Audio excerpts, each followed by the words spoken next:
सारिका जी, सबसे पहले तो आपका बहुत बहुत स्वागत है। जी, बहुत बहुत धन्यवाद। और हमें बहुत खुशी हो रही है कि आपको हाल ही में शिक्षक दिवस पर राष्ट्रपति सम्मान से विभूषित किया गया है। जी जी।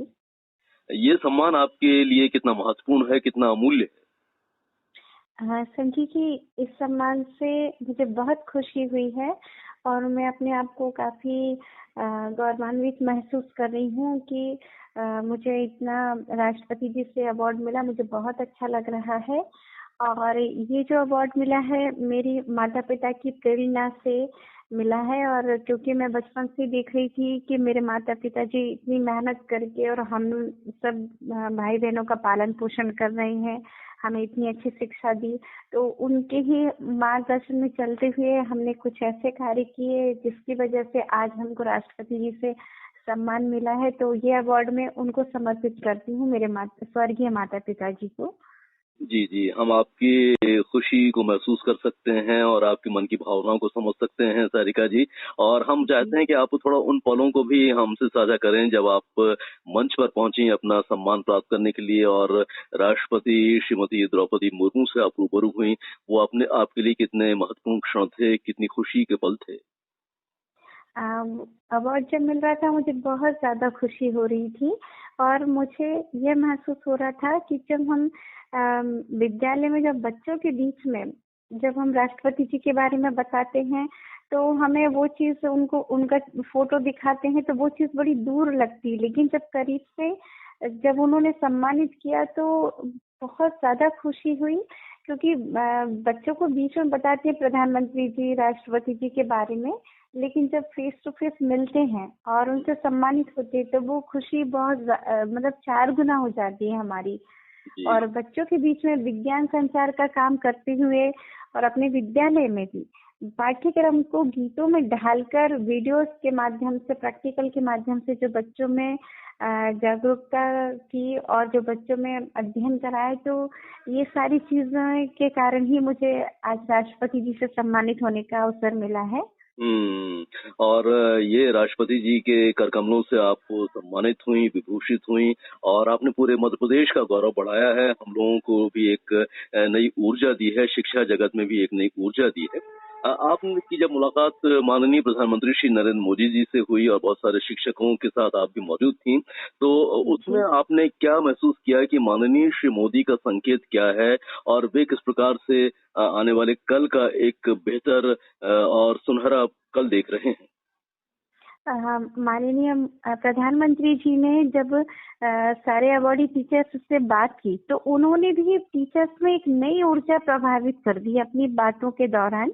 उन्होंने इतनी पॉजिटिव सारे टीचर्स, अवार्डी टीचर्स से बात की और उन्होंने बहुत कुछ ऐसा बताया कि हम बच्चों के बीच में और कितने अच्छे से बच्चों को प्रेरित कर सकते हैं कि वो अपना एक अच्छा भविष्य बना सकते हैं। उनसे बात कर प्रधानमंत्री जी से बात करके मुझे बहुत अच्छा लगा। और प्रधानमंत्री जी से हमने नर्मदापुरम के बारे में, जो नर्मदा नदी है, उनके संरक्षण के बारे में भी चर्चा की और खासतौर पर आदिवासी बच्चों में जो विज्ञान संचार का काम कर रहे हैं मध्य प्रदेश में, वो भी मैंने अपनी बात माननीय प्रधानमंत्री जी के सामने रखी तो उनको भी सुनकर बहुत अच्छा लगा। और प्रधानमंत्री जी ने भी आदिवासी बच्चों को और जो आदिवासी लोग रहते हैं उनके बारे में भी उन्होंने बहुत अच्छा बताया कि प्रकृति को वो बहुत करीब से देखते हैं। या पर्यावरण संरक्षण की बात अगर सीखे जाए, पर्यावरण संरक्षण करना, तो वो हम आदिवासियों से भी सीख सकते हैं। उन्होंने भी अपनी बात सारे टीचर्स उसके सामने रखी। तो वाकई एक ऐसा माहौल आपको मिला जिसमें कुछ नई बातें आपको सीखने को मिली और ये भी आपको सीखने को मिला कि किस प्रकार से हमें जो नन्हे मुन्ने हैं या आने वाले कल के कर्णधार जिसे हम कहते हैं, उनके भविष्य को संवारना है। हाँ हाँ जी। और उन्होंने ये बात भी काफी महत्वपूर्ण और काफी पुख्ता तरीके से की जब वो वक्त की बात आई कि लोग जो कहते हैं कि हमारे पास वक्त नहीं है वो झूठ बोल रहे हैं, क्योंकि हमें 24 घंटे हर किसी के जीवन में मिले हैं और उसी जीवन में हमें उसी 24 घंटे में बहुत कुछ करना है। तो किस प्रकार से समय प्रबंधन का महत्व उन्होंने बताया? उन्होंने बताया कि समय ऐसा किसी को मिलता नहीं, उस समय को हमें निकालना पड़ता है। अगर किसी काम में अगर हमको रुचि है तो हमें अपने आप वो समय को हम प्राप्त कर लेंगे कि नहीं हमें ये काम करना है। और अगर हम किसी काम को टाल रहे हैं, लापरवाही कर रहे हैं, या वो काम करने के हम बिल्कुल रुचि नहीं रख रहे हैं, तो या फिर आलस कर रहे हैं, तो वो हम कहेंगे कि नहीं मेरे पास टाइम नहीं है। तो टाइम उन्हीं के पास नहीं होता है जो काम को टालू रवैया मतलब टालते हैं या रुचि नहीं ले रहे हैं। और बाकी जो अच्छा काम करने वाला है वो हमेशा कहेगा कि नहीं मेरे पास समय है, मैं ये काम कर सकता हूँ। तो समय की महत्ता उन्होंने इतने अच्छे तरीके से बताया कि हम किसी काम को अगर रुचि लेकर करते हैं तो हमें निश्चित तौर पे समय मिलेगा, जरूर मिलेगा। और अगर हमें नहीं करना है तो हम कह देंगे कि नहीं ये समय नहीं है, या उस काम को आगे बढ़ा देंगे। तो समय की महत्ता उन्होंने बहुत अच्छे से बताई, और उनसे बात करके ही सबके मन में एक नई ऊर्जा का प्रभावित किया उन्होंने अपनी बातों से। अच्छा सारिका जी, आप एक विज्ञान की शिक्षिका हैं और शिक्षिका के साथ ही आप एक विज्ञान संचारिका हैं। लोगों को विज्ञान की तमाम घटनाओं से रूबरू कराती रहती हैं और समय समय पर आप एक अनोखे अंदाज में विज्ञान को समझाने का प्रयास करती हैं, जिसमें आपका गायन भी छुपा हुआ है। थोड़ी सी कहीं आप अभिनय की फुट भी आप उसमें रखती हैं, ताकि विज्ञान जैसा कठिन विषय बच्चों को आसानी से समझ में आ जाए। तो आपने ये बताएं कि एक शिक्षिका होने के साथ साथ किस प्रकार से अपने आप को इस तरीके से ढाला कि आप खेल खेल में या गीत संगीत के माध्यम से बच्चों को आसानी से समझा सके। ये विचार आपके मन में कैसे आया? संजय जी, मैं कहना चाहूंगी कि बचपन से ही मुझे संगीत में बहुत रुचि रही है। और जब मैं अपने विद्यालय में, जब मैं शिक्षिका के रूप में जब वहाँ गई थी, तो वहाँ मैंने देखा कि वहाँ पर ऐसा पढ़ाई का माहौल या प्रैक्टिकल या कुछ भी नहीं था। बच्चे बड़ा विज्ञान विषय को बड़ा बोर समझते थे। तो सबसे पहले तो वहाँ पर मैंने उस विद्यालय में लैब को स्थापित किया, विज्ञान हाई स्कूल लैब को पूरा अपने स्वयं के रहकर वहाँ पर लैब बनाई। और जब कुछ भी गतिविधि होती थी और मैं कोई गीत गाती थी, तो मेरा गीत बच्चों को पूरी तरह तैयार हो जाता था कि मैडम आपने ये गाया। तो फिर मुझे आइडिया आया कि क्यों ना इस पाठ्यक्रम को भी गीतों के माध्यम से बच्चों के बीच में मैं रखूं। तो सारे जो विज्ञान विषय के जो चैप्टर्स रहते हैं उनके गीत बना के जब बच्चों के सामने प्रस्तुत किया, तो आखिरी सीट पर बैठा हुआ भी बच्चा उस प्रश्न को बहुत अच्छे से तैयार करके और गाकर और बोलकर बता देते हैं। तो ये मेरे लिए मुझे बहुत खुशी हुई। तो इसी तरह से गीत के बहुत सारे वीडियोस बनाए, बच्चों के बीच में मतलब बताया। और साथ में जैसे बच्चों को जैसे विज्ञान विषय बताते हैं, तो साथ में प्रैक्टिकल भी बच्चे करते हैं, गीत भी बच्चे दोहराते हैं। तो उनको बड़े आनंददायी शिक्षा कहा जाए या मनोरंजन पूर्ण शिक्षा, तो बहुत अच्छे से उनको आनंद आता है। और साथ में छुट्टी वाले दिन खगोल विज्ञान या जो कुछ समसामयिक घटनाएं रहती हैं वो भी बच्चों के बीच में प्रस्तुत करती हूँ, ताकि उनको मतलब सारे जानकारी मिलती रहे जो भी हमारे आधुनिक क्या चल रहा है। तो बच्चों को बहुत अच्छा लगता है ये सारी चीजें।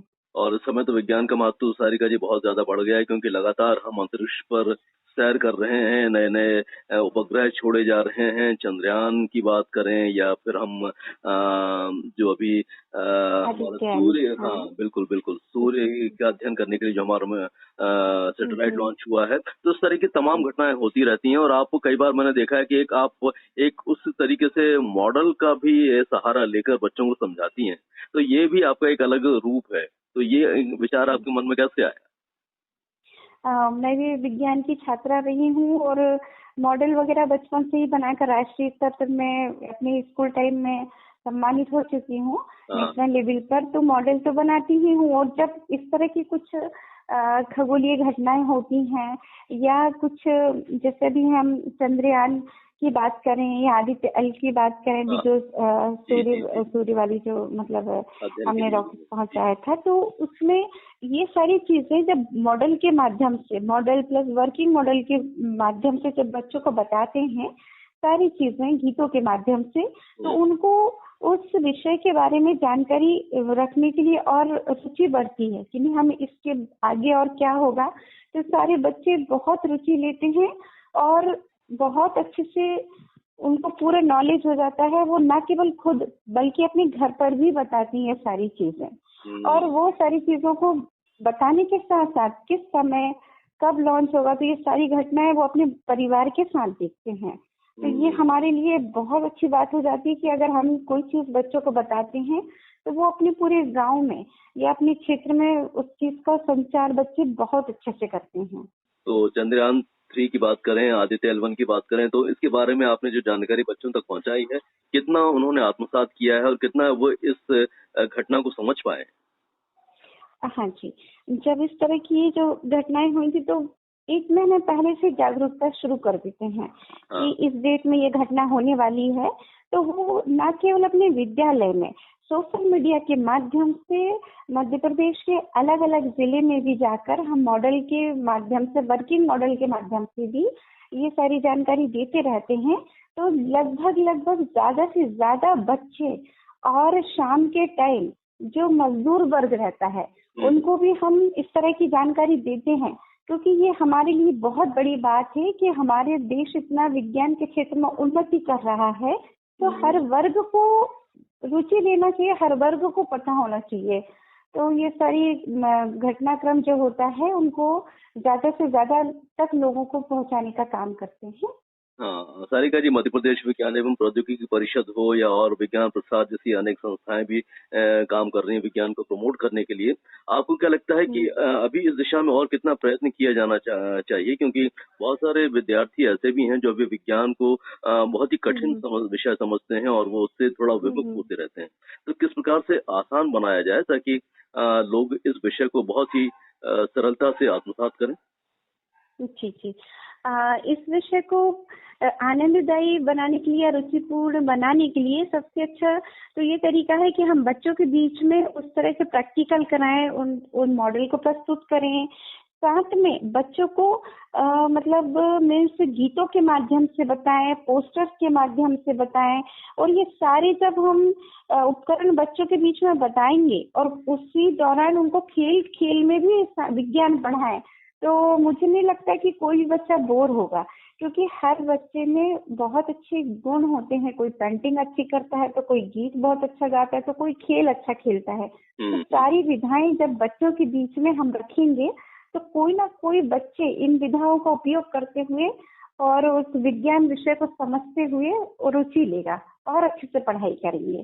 तो सभी को इस तरह से अलग अलग विधाएं का उपयोग करना चाहिए। राष्ट्रपति सम्मान से तो आपको विभूषित किया ही गया है सारिका जी, और कुछ ऐसे अचीवमेंट बताएं जो हम अपने बाकी साथियों के साथ साझा कर सकें, जो आपको खास उपलब्धियां मिली हैं। जी जी, इसके पहले भी केंद्र सरकार, भारत सरकार द्वारा विज्ञान एवं प्रौद्योगिकी मंत्रालय द्वारा मुझे विज्ञान संचार के क्षेत्र में बच्चों के बीच में विज्ञान संचार के लिए अवार्ड मिल चुका है 2018 में। और विज्ञान एवं प्रौद्योगिकी में भी मैपकास्ट में भी भोपाल से मुझे नवाचारी शिक्षक का पुरस्कार मिला है।